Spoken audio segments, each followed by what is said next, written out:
First kali saya nak ceritakan tentang latar belakang kajian. Melihat kepada keadaan longkang di Malaysia pada hari ini amat menyedihkan, terutama premis perniagaan berdasarkan makanan. Warna dan bau air dapat memberitahu kita apa yang sedang berlaku terhadap longkang tersebut. Misalnya seperti air berwarna hijau, menggambarkan terdapat tumbuhan kecil yang makan rumpai yang tumbuh di dalamnya. Manakala air yang berlumpur menunjukkan terdapat kandungan kerudakan atau endapan yang tinggi, menyebabkan ikan sukar bernafas. Air mempunyai lapisan berkilau pula memberi gambaran bahawa berlaku tumpahan minyak di permukaan air tersebut. Selain itu, kita juga dapat melihat kadangkala air itu berbuih dan ini menunjukkan kemungkinan sabun dari rumah atau kilang yang mengalir ke dalamnya. Hijau pekat, kotor, busuk dan pelbagai istilah negatif yang sering diungkap oleh masyarakat hari ini terhadap tahap kebersihan longkang. First kali kami juga telah menjalankan kajian di premis pemakanan di Taman Poli. Kami dapati di situ longkang-longkang ni terlalu kotor dan berminyak serta berlumut.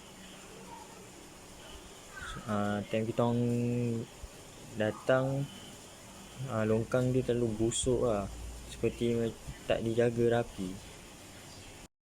Yang kedua, pengenalan. Pencemaran air juga merupakan salah satu penyumbang di dalam pencemaran pada zaman pemodenan hari ini. Pencemaran air boleh berlaku sama ada dari segi biologi, kimia dan fizik. Pencemaran air ditakrifkan sebagai sebarang perubahan langsung atau tidak langsung dari segi kandungan, keadaan dan warna air sehingga menjejaskan kualiti dan memberi kesan apabila digunakan. Punca pencemaran air yang teruk adalah datang dari pembuangan sisa, pepejal dan cecair yang tidak bersistematik oleh pihak industri, peternak serta pemilik premis pemakanan. Beberapa pihak yang tidak bertanggungjawab ini bertindak mengalirkan air kumbahan yang mengandungi sisa cecair dan pepejal melalui longkang dan saliran tanpa penyelenggaraan dan pengurusan dengan betul. Sini kita melihat pada peniaga premis pemakanan, dia tidak menguruskan sisa pepejal dengan baik dan menyalurkan sisa pepejal itu ke longkang. So dia tak tapis benda yang dia dah masak-masak melalui sinki, dia dah buang makanan, lepas tu dia tak tapis sisa pepejal. So dia akan menyebabkan longkang tersumbat dan bau-bau busuk lah. Yang ketiga, penyataan masalah projek. Longkang-longkang di setiap taman kelihatan berminyak, kotor, berlumut dan berbau busuk yang boleh mengganggu orang ramai. Peniaga kedai makan membuang air sisa seperti air yang berminyak, air yang kotor terus ke dalam longkang. Mereka tidak menapis air sisa tersebut terlebih dahulu sebelum membuangnya ke dalam longkang. Para peniaga, diorang tak tapis air sebab penapis air tu terlalu mahal. So diorang kata diorang tak mampu nak beli lah. Air longkang tidak mengalir dengan lancar kerana longkang kotor dan minyak. Dia juga boleh mengundang kepada longkang tersumbat. Lepas diorang dah buang, so air longkang akan jadi kotor lah, berlumut sebab diorang tak tapis kan air tu. Yang keempat, objektif projek kami ialah mengurangkan keaksidan pH value air supaya ia sesuai untuk kehidupan akuatik. So dengan alat ciptaan kami, dia dapat mengurangkan pH value air supaya sesuai untuk kehidupan akuatik seperti ikan dan sebagainya. Yang kedua, mengawal masalah air yang berbau yang mendatangkan rasa tidak selesa dan pelbagai punca penyakit. Dengan menggunakan penapis yang kami cipta, dia dapat mengawal masalah air yang berbau, air yang kotor dan minyak sebagainya, dan oleh itu dia dapat mengawal punca penyakit. Yang ketiga, menyediakan penapis air sisa yang lebih murah dan efisien daripada penapis air sedia ada. Penapis yang kami cipta, dia kosnya lebih murah dan lebih senang digunakan berbanding penapis yang sedia ada kerana penapis yang sedia ada terlalu mahal. Assalamualaikum warahmatullahi wabarakatuh. Nama saya Nur Firdalina binti Othman dari kelas DKA 4S3, nombor matrik 1067. Hari ini saya akan membentangkan skop kajian. Okey, skop kajian pertama adalah ditujukan fokus kepada cara pelaksanaan pengguna menguruskan air sisa sama ada dalam kalangan penduduk atau peniaga di kawasan politeknik Port Selain itu, kajian ini menumpukan kualiti air yang dilepaskan ke saluran sama ada ia menepati piawaian yang telah ditetapkan oleh pihak berkuasa tempatan ataupun tidak menepati piawaian tersebut. Okey, skop kajian yang seterusnya adalah dia bertujuan untuk mengetahui sama ada peniaga di kawasan tersebut menapis air sisa sebelum disalurkan ke saluran ataupun tidak. Okey, seterusnya saya akan petangkan kepentingan kajian. Okey, kepentingan kajian pertama adalah menentukan pH air sisa yang berasid. Okey, kami akan menentukan air yang berasid, contohnya daripada air yang kotor, berminyak, berbau. Kami akan tukar pH dia yang telah ditetapkan oleh pihak berkuasa tempatan. So, air itu akan keluar dalam keadaan yang bersih, keadaan yang jernih, yang tidak berbau.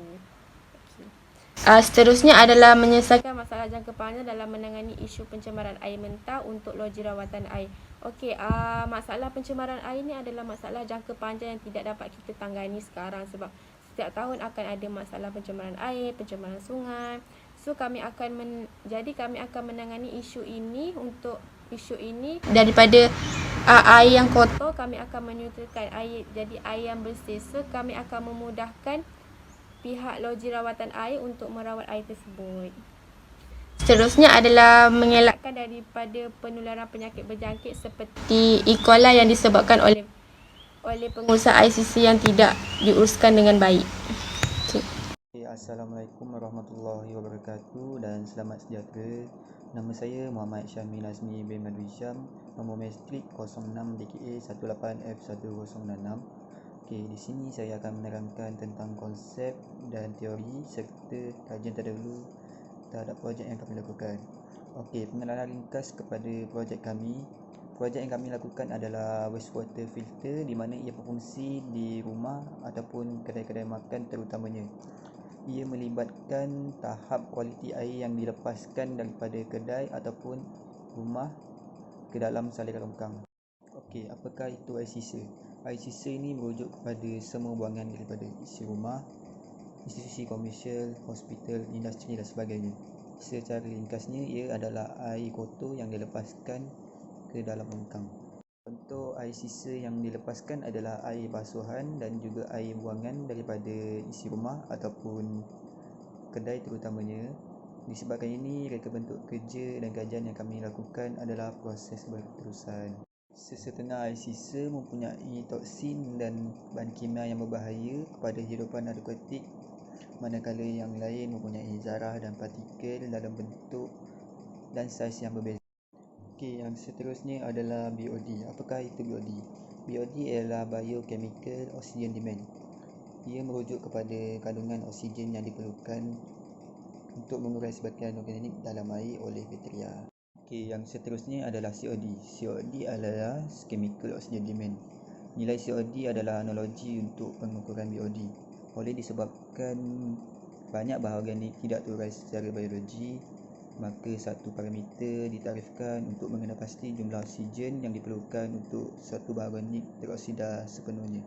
Seperti namanya, peroksidan berlaku secara kimia dan ianya juga berlaku secara tidak langsung. Disebabkan kaedah kimia adalah sangat berbahaya dan masa analisis adalah 2 jam, maka kaedah ini tidak sesuai untuk kegunaan dalam talian.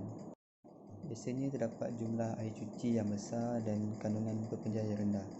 Oleh kerana jangka masa operasi dan pelepasan pepenjar yang beza-beza, perlu berhati-hati dalam menilai kuantiti dan ciri-ciri sisa yang dijana semasa operasi menapis. Okey, projek wastewater filter kami boleh dikategorikan dengan penapis air sisa buangan belakang. Penapis air sisa buangan belakang ini dihasilkan ketika proses mencuci penapis. Kebiasaannya penapis dicuci sama ada sekali sehari, 2 kali sehari atau kurang kerap. Okey, yang seterusnya saya akan menerangkan tentang kegunaan medium penapis air sisa kami. Yang pertama adalah arang. Arang yang digunakan di dalam penapis air tidak sama dengan arang yang digunakan untuk membuat barbecue. Biasanya arang yang digunakan dalam penapis air adalah arang yang diaktifkan, di mana ianya ditekan menjadi blok pepejal ataupun dipanggil manik longgar. Sebab tu biliang arang yang diaktifkan menjadi faktor utama mengapa penapis air arang adalah sangat berkesan. Apa yang menyebabkan arang diaktifkan ini menjadi sangat baik di dalam penapis air adalah kerana sifat semula jadinya dan juga ia berkesan menghilangkan banyak racun di dalam air. Antaranya adalah seperti sebahagian organik di dalam itu dan juga klori. Yang seterusnya adalah pasir. Pasir digunakan sebagai medium penapis kerana adalah sifat biliangnya sendiri. Dia dapat merangkap zarah-zarah di dalam air. Ia juga melibatkan proses fizikal dan biologikal yang dapat merangkap partikel-partikel dan pepejal yang tidak dimahukan di dalam air. Okey, seterusnya adalah sabut kelapa. Sabut kelapa juga digunakan. Ia juga bertujuan untuk merangkap sisa pepejal yang terampai. Ia juga dapat menyerap bahan yang tercemar di dalam air sisa. Okey, selain daripada itu, serat batang pisang juga digunakan di dalam media penapis kami. Serat batang pisang dapat menyerap minyak di atas muka air, termasuklah air daripada sisa domestik. Okey, yang seterusnya adalah batu kerikil. Batu kerikil juga turut digunakan di dalam medium penapis air sisa. Batu kerikil digunakan di dalam tiga bentuk, iaitu jenis kasar, kecil dan juga sederhana. Ia bertujuan untuk merangkap sisa pepejal yang terampai dan juga menyokong pertumbuhan magma di dalam air sisa. Bahan yang terakhir adalah kulit kerang. Kulit kerang kebiasaannya dibuang begitu saja ataupun dibuat perhiasan. Tanpa kita sedari, kulit kerang juga dapat menjernihkan air dan juga merendahkan pH air. Oleh itu, kulit kerang juga dapat digunakan di dalam media penapis air untuk menjernihkan air yang didapis. Setiap pemisah yang digunakan adalah menggunakan PVC sebagai pemisah antara ketiga-tiga bahagian. Okey, yang seterusnya saya akan menerangkan tentang kajian terdahulu yang pernah dilakukan terhadap projek kami. Terdapat kajian terdahulu yang dilakukan oleh pensyarah daripada Politeknik Sultan Mizan Zainal Abidin, iaitu Puan Asia binti Alias daripada Fakulti Kejuruteraan Awam. Dia menunjukkan cara-cara menguruskan air sisa sama ada dalam bentuk cair ataupun pepejal. Dia juga menerangkan tentang fungsi komponen dan juga tentang bahan-bahan yang tidak balas di dalam penapis untuk mendapatkan air ataupun kualiti yang hendak dicapai. Penapis air sisa domestik yang dihasilkan beliau adalah menggunakan bekas akuarium. Bekas tersebut digunakan dalam saiz besar. Ia dibagikan kepada tiga bahagian. Satu bahagian adalah saluran air masuk, yang bahagian kedua adalah lapisan penapisan air dan bahagian ketiga adalah tempat air keluar daripada bekas penapis. Pada hasil kajian beliau melakukan kajian ini di gerai makan pelajar di Politeknik Sultan Mizan Zainal Abidin. Daripada hasil kajian beliau, didapati BOD dan COD daripada hasil air yang ditapis adalah berada di kelas ketiga. pH air yang diambil sebelum dan selepas ujian juga adalah berada di kelas ketiga, di mana air berada di kelas ketiga ini memerlukan rawatan secara intensif. Pun nilai AKA ini adalah berbeza dengan tempat lain disebabkan oleh beberapa faktor. Antara faktornya adalah faktor sampel diambil, cuaca dan sebagainya. Oleh itu, tempoh pemantauan yang lebih panjang adalah dicadangkan untuk menilai status sebenar nilai AKA di kawasan kajian. Okey, bismillahirrahmanirrahim. Assalamualaikum warahmatullahi wabarakatuh. Okey, nama diberi Muhammad Syafiq bin Rasuzian, nombor daftaran 1081. Okay, pada hari ini kita lanjutkan pembentangan kita dengan bab 3, iaitu meteorologi. Okey, apa itu definisi ataupun erti meteorologi? Okey, yang pertama, terdapat 4 kaedah pengumpulan data yang sering digunakan, iaitu yang pertama soal selidik, yang kedua wawancara, yang ketiga eksperimen dan juga yang terakhir pemerhatian. Okey, walau bagaimanapun terdapat 2 kaedah sahaja yang digunakan untuk mengumpul data yang diperlukan. Okey, yang pertama iaitu kajian perpustakaan, yang kedua kajian lapangan. Okey, contoh bagi kajian perpustakaan adalah seperti penggunaan journals ataupun articles. Okey, yang kedua adalah kajian lapangan seperti soal sidik dan juga pemerhatian. Okey, seterusnya kita beralih pula kepada kajian perpustakaan ataupun penyelidikan perpustakaan. Okey, penyelidikan perpustakaan ini melibatkan pencarian bahan-bahan menengah seperti risalah, laporan atau penulis atau satu bentuk penulisan atau penerbitan oleh pihak-pihak tertentu. Ia juga digunakan untuk menyokong penemuan yang telah diperolehi daripada kajian lapangan. Okey, oleh itu dalam kajian ini, kajian perpustakaan adalah sangat-sangat penting untuk menyediakan pengenalan kepada kajian dan juga teori-teori asas. Okey, seterusnya adalah temu bual. Selain daripada menggunakan kajian kaedah soal selidik, kaedah temu bual turut digunakan dalam kajian ini. Okey, temu bual merupakan kaedah bila mana subjek dan penyelidik hadir sama-sama dalam satu proses untuk memperoleh maklumat. Okey, melalui temu bual, maklumat penyelidikan diperolehi secara langsung oleh penyelidik daripada subjek sebagaimana kaedah soal selidik.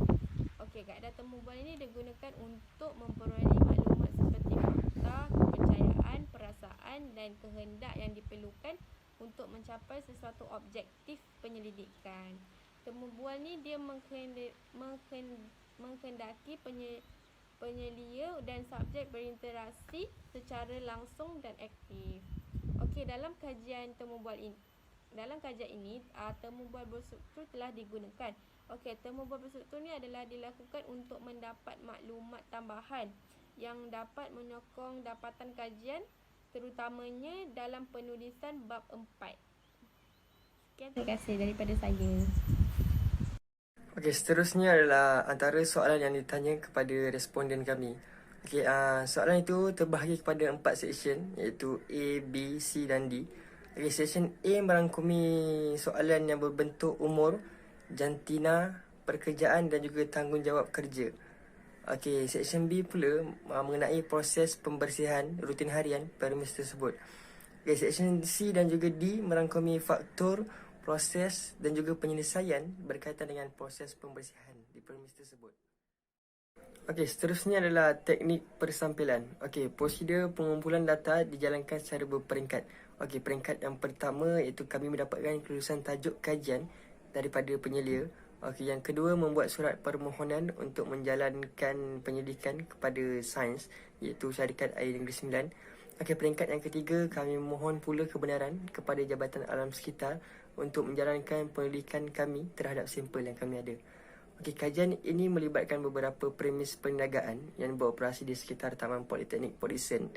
Okey, usaha mengumpul data dengan menggunakan borang soal selidik mengambil masa selama 7 hari. Yang terakhir adalah rumusan daripada seluruh projek kami. Objektif utama projek kami adalah mengurangkan pH air iaitu keasidan air supaya sesuai dengan kehidupan akuatik. Objektif ini telah dicapai setelah beberapa uji kaji dibuat. Kami mendapati penapis yang dihasilkan dapat menghasilkan air dan kualiti air yang bagus serta tidak berminyak dan kurang berbau. Kami telah menerukan kajian di Pejabat Sains Syarikat Air Negeri Sembilan di Port Dickson dan ianya dilakukan di Sungai Trip. Berdasarkan hasil kajian, kami mendapati ia menepati ciri-ciri dan memerlukan kos yang rendah untuk dihasilkan. Kami berharap dengan ini ia dapat membantu peniaga kedai makan isi rumah, terutamanya peniaga IKS yang kurang berkemampuan.